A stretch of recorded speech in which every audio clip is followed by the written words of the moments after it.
Kudos to those Manchester United fans जो आज King Power स्टेडियममा गएको थिए म्यान्चेस्टर युनाइटेडलाई सपोर्ट गर्नलाई। Leicester City has become the only team in history of Premier League जसले चाहिँ 7वटा कन्जिक्युटिभ होम गेम्स चाहिँ हारेको छ without finding the back of the net. र यसै गरी रास्मस होइल्यान्डले चाहिँ 22 गेमपछि चाहिँ बल्ल बल्ल गरेर म्यान्चेस्टर युनाइटेडको लागि ब्याक अफ द नेट चाहिँ फाइन्ड आउट गर्न सफल भएका छन्।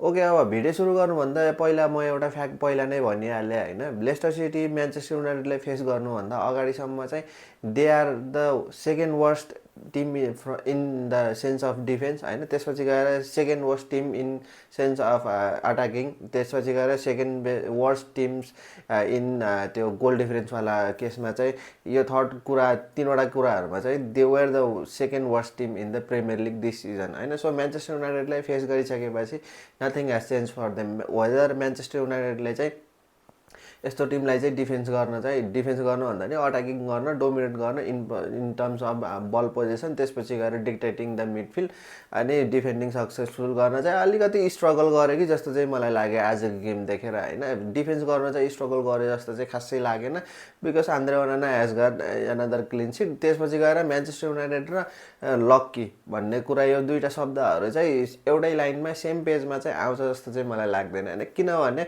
म्यान्चेस्टर युनाइटेडको इन्जुरी लिस्ट अझै नि ग्रो गरिरहेछ क्या, जसमा चाहिँ अब म्यानुअल उगार्दै भर्खर इन्जुरीबाट फर्केको छ भने हाम्रो इन्जुरी लिस्टमा चाहिँ अझ एउटा प्लेयर थपियो क्या। And it is not looking good for Manchester United at the moment होइन। किनभने हाम्रो फर्स्टमा चाहिँ लिसान्ड्रो मार्टिनेज इन्जर्ड भयो होइन। त्यसपछि गएर हाम्रो जोनी एभेन्स भाइ त पहिला नै इन्जर थियो, त्यसपछि गएर ह्यारी म्यागवायर इन्जर भयो, त्यसपछि गएर फेरि हाम्रो लेनियरो भाइ इन्जर भइसकेपछि आज फेरि हाम्रो एडेन हेभन भाइ चाहिँ इन्जर भएको छ होइन। अब म्यान्चेस्टर युनाइटेडमा चाहिँ यसरी दिनदिनै लगातार हरेक प्लेयरहरू हरेक विक आउट चाहिँ इन्जुरी हुनुको रिजन के हो त? Are we playing them more than they should play होइन। अब यसरी चाहिँ क्वेसन उठाउनु पर्ने देखिन्छ होइन। किनभने एडेन इभेनको केसमा चाहिँ हामीले ह्यारी एमएस भाइलाई र एडेन इभन भाइलाई चाहिँ अलिकति रोटेट गरेर चाहिँ रोटेटिङ सिस्टममा चाहिँ खेलाउन सक्थ्यौँ होइन। तर अब I don't know Ruben Amorim why he chose to only start Ayden Heaven. अब हुन त अब एडेन हेभन चाहिँ अलिकति राम्रो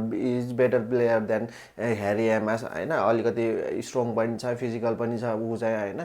सो त्यो एडभान्टेज भएको कारणले चाहिँ उसलाई स्टार्ट दिइयो होला जस्तो चाहिँ मलाई लाग्छ होइन। अब तर एडेन हेभनको इन्जुरी चाहिँ अलिकति सिरियस नै हो जस्तो लाग्छ के अरे, depending on how he left the pitch होइन। ऊ चाहिँ बिचरालाई स्ट्रेचरमा बोकेर लैएको थियो होइन। सो अब यसरी म्यान्चेस्टर युनाइटेडको लिस्टमा चाहिँ इन्जुरी लिस्टमा चाहिँ प्लेयर्सहरू थपिँदै गइसकेपछि चाहिँ म्यान्चेस्टर युनाइटेडको जुन युरोपा लिग जितेर चाहिँ नेक्स्ट सिजन च्याम्पियन्स लिगमा क्वालिफाई गर्ने होप जुन छ त्यो चाहिँ कम्प्लिटली क्रस हुन्छ जस्तो चाहिँ मलाई लाग्छ होइन। हो अब 2 हप्ताको चाहिँ ऊ छ ब्रेक छ होइन। तर that doesn't give us any comfort किनभने म्यान्चेस्टर युनाइटेडको प्लेयर्समा चाहिँ अलिकति क्रुसल प्लेयर्सहरू नै इन्जुरी भएर मिसिङ भएको छन्। अब हामीसँग सेन्टर ब्याकको अप्सनमा हामीसँग चाहिँ अब त्यही मथाइस डेलिक र भिक्टर लिन्डेलफ भन्दा अरू प्लेयरहरू नै छैनन्। सो अब आजको गेमको कुरा गरौँ। आजको गेममा चाहिँ अलिकति के अरे म्यान्चेस्टर युनाइटेडले चाहिँ कुनै न कुनै उसमा चाहिँ सेक्टरमा चाहिँ स्ट्रगल गरे जस्तो लाग्छ होइन, despite facing Leicester City. Because Manchester युनाइटेडले चाहिँ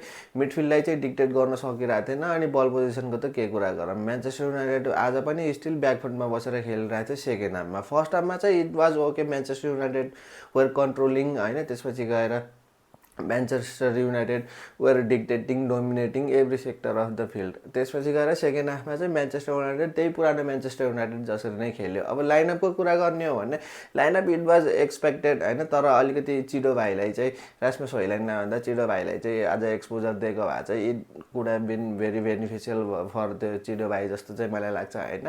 तर रास्मस होइल्यान्डलाई दिएको पनि ठिकै भयो, हि स्कोर्ड द गोल। अब यसै गरी नै उसँग चाहिँ अलिकति कन्फिडेन्स चाहिँ ब्याक आउँछ कि भनेर चाहिँ मैले सोचेको छु होइन। सो म्यान्चेस्टर युनाइटेडको प्लेयर्सहरूसँग चाहिँ आफ्नो नेचुरल पोजिसनमा खेल्ने प्लेयरहरू चाहिँ इन्जुरी भएको कारणले अरू ठाउँमा खेल्ने प्लेयरहरूलाई चाहिँ उनीहरूको ठाउँहरू चाहिँ फिलअप गर्ने गरेका छन् होइन। आज पनि म्यान्चेस्टर युनाइटेडले त्यो ट्रिपल सब्स्टिट्युसन एकैचोटि नगरिन्जेलसम्म we were playing out of the position होइन, जसमा चाहिँ ट्रिपल सब्स्टिट्युसन भइसकेपछि चाहिँ ब्रुनो फर्नान्डेस राइट विङ्गरमा जान्छ भने लेफ्ट विङमा चाहिँ के अरे जोसुवा जग्जे भाइ आउँछ अनि टोबी कोलियर भाइलाई चाहिँ हाम्रो क्यासिमिरोको चाहिँ जुन चाहिँ नेचुरल पोजिसन छ त्यसमा नै पेयर अप गरिन्छ भने डिएगो डालर चाहिँ राइट ह्यान्ड साइडमा चाहिँ राइट विङ ब्याकको रूपमा सिफ्ट हुन्छ भने राइट फुटेड सेन्टरको ब्याकमा चाहिँ माजरुई चाहिँ आउँछ होइन। सो यसरी चाहिँ हामीले बल्ल बल्ल गएर चाहिँ ट्रिपल सब्स्टिट्युसन गरिसकेपछि हाम्रो बल्ल बल्ल प्लेयरहरू चाहिँ अलिकति नेचुरल पोजिसनमा चाहिँ आउँछन् होइन। अब एडेन हेभन भाइको इन्जरी भइसकेको छ, मैले अघि नै भने एडेन हेभन भाइको इन्जरी भइसकेपछि it is time to utilise Harry Amass होइन। अब ह्यारी एमसलाई पनि त्यही जुन त्यो लिसान्डो मार्टिनेज ह्यारी म्याग्वायर लेनियो र त्यसपछि गएर एडेन हेभन भाइको जुन त्यो पाथहरू छ त्यसलाई चाहिँ फलो नगरौँ, किनभने उसलाई चाहिँ अलिकति मोर सेन्सिबल भएर अलिकति सेलेक्टिभ भएर चाहिँ युज गरौँ होइन। अब एडेन हेभन भाइभन्दा अरू अप्सनहरू चाहिँ हामीसँग छैन। अब ह्यारी म्याग्वायर त्यसपछि गएर जोनी इभ्यान्स चाहिँ कहिले फर्केर आउने हो, I have no idea about it होइन। त्यसपछि गएर म्यान्चेस्टर युनाइटेडले चाहिँ यो यसरी चाहिँ इन्जरी लिस्टहरू चाहिँ ग्रो भएको कारणले चाहिँ अलिकति प्रिकसन लिनुपर्ने देखिन्छ अब चाहिँ होइन। हो अब 2 हप्ताको चान्सेस चाहिँ छ रिकभर गर्ने होइन, तर 2 हप्तामा चाहिँ केही पनि हुँदैन। लुकिङ लाइक के अरे त्यो एडेन हेभन चाहिँ जसरी चाहिँ स्टेजमा गएको छ उसले चाहिँ अलिकति रिकभर गर्ने चाहिँ चान्सेसहरू चाहिँ पाउँदैन जस्तो लाग्छ मलाई, before the and of this season जस्तो चाहिँ मलाई लाग्छ होइन। सो आई होप उसको इन्जरी चाहिँ अलिकति ठुलो नहोस्। तर आजको गेमको कुरा गर्ने होइन, म्यान्चेस्टर युनाइटेड चाहिँ अलिकति एभरेज नै खेल्यो भन्छु। अब फर्स्ट हाफ चाहिँ राम्रो खेलिरहेको थियो आजको गेममा होइन, सबै प्लेयरहरू आउट अफ पोजिसन भयो भने क्रिस्टियन एरिक्सन र डिएगो डालरले चाहिँ अलिकति डिसपोइन्ट गरे आजको म्याचमा होइन। किनभने यो दुईवटा प्लेयरहरूले चाहिँ एकदमै धेरै बल लुज गरिरहेको थियो विदाउट त्यो केही पनि होइन जस्तो चाहिँ क्याजुअल भएर खेले जस्तो चाहिँ देखिन्थ्यो क्या। अब त्यसपछि गएर ब्रुनो फर्नान्डेसको कुरा गर्ने हो भने ब्रुनो फर्नान्डेसले चाहिँ हरेक जताततै नै हुन्छ हाम्रो पिचको होइन, उसको त अब के कुरा गर्ने, he is exceptional for Manchester United ever since he join the club होइन। त्यसपछि गएर हाम्रो अप फ्रन्टको कुरा गर्ने हो भने गार्नाचो भाइको पनि गोल आयो, रास्मस होइलन्ड भाइको पनि गोल आयो होइन, and I am very happy for them है। त्यसपछि गएर क्रिस्टियन एरिक्सनको मैले अघि नै भने जस्तै उसको चाहिँ अलिकति क्याजुअलनेस अनि जुन त्यो अब अनसक्सेसफुल पासहरू होइन यो चाहिँ अलिकति बढी भएको थियो आजको गेममा। गेम चाहिँ बाँकी रेस्ट अफ द गेम चाहिँ ठिकै थियो भन्दा पनि भयो। म्यानुअल उगार्दा पनि राम्रो थियो, अब उसको डिफेन्सिभ ड्युटीहरू चाहिँ उसले एकदमै राम्रोसँग फुलफिल गरे होइन। त्यसपछि गएर हाम्रो सेन्टर ब्याकले पनि आज चाहिँ एकदमै राम्रो डिफेन्सिभ सोलिडारिटी चाहिँ देखाएको पाइयो भने आन्द्रे ओनानालाई चाहिँ खासै टेस्ट गर्न आजको गेममा भन्दा पनि हुन्छ, किनभने हाम्रो डिफेन्समा चाहिँ अलिकति एकदमै राम्रो चाहिँ सोलिडारिटी चाहिँ बढ्न थालेको छ होइन। अन्डर रुबिन अमोरिम उसले चाहिँ बिस्तारै बिस्तारै प्रोग्रेसहरू चाहिँ गरिराखेको छ हाम्रो डिफेन्सिभ युनिटमा पनि र बिस्तारै बिस्तारै हाम्रो अफेन्सिभ युनिटमा चाहिँ हाम्रो अट्याकिङ लाइनअपमा पनि बिस्तारै बिस्तारै चाहिँ इम्प्रुभनेन्ट्स चाहिँ ल्याउँदैछ जस्तो चाहिँ देखिन्छ होइन। सो अब यसरी रुबिन अमोरिमको अन्डरमा म्यान्चेस्टर युनाइटेडले केही पनि गरेको छैन भनेर चाहिँ भन्नु मिल्दैन। हो अलिकति इम्प्रुभमेन्ट छ, तर त्यो नोटिसेबल इम्प्रुभमेन्ट चाहिँ कुराहरू चाहिँ सानो सानो छ होइन। सो यसरी त्यो भास्ट मेजर डिफ्रेन्सवाला इम्प्रुभनेसहरू चाहिँ अहिलेसम्म चाहिँ इम्प्रुभहरू चाहिँ आएको छैन, तर सानसानो कुराहरू नोटिसेबलहरू चाहिँ गर्नु सकिन्छ। As a Manchester United fans आज चाहिँ किङ पावर स्टेडियममा ट्राभल गरेका म्यान्चेस्टर युनाइटेडका फ्यान्सहरूलाई पनि एकदमै धेरै धेरै धन्यवाद र अथवा माया चाहिँ दिन चाहेँ मैले आज होइन।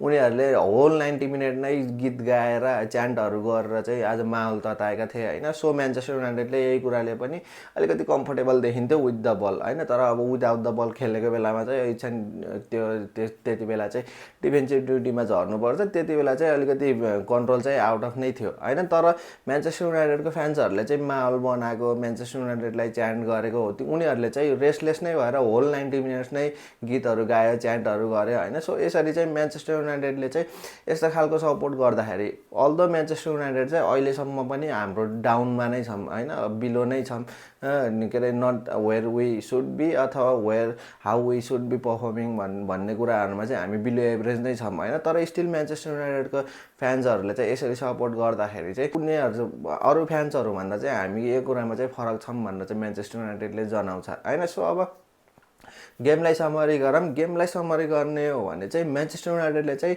स्टिल कुनै कुराहरूमा चाहिँ ल्याक गर्छ के अरे डिसिप्लिन होइन, त्यसपछि गएर कन्फिडेन्सहरू चाहिँ ल्याक गर्छ आइनो। तर म्यान्चेस्टर युनाइटेडले चाहिँ यही ग्रोइङ अथवा इम्प्रुभमेन्टहरू चाहिँ लिइराखेको छ अन्डर हाम्रो रुबिन अमोरिम होइन।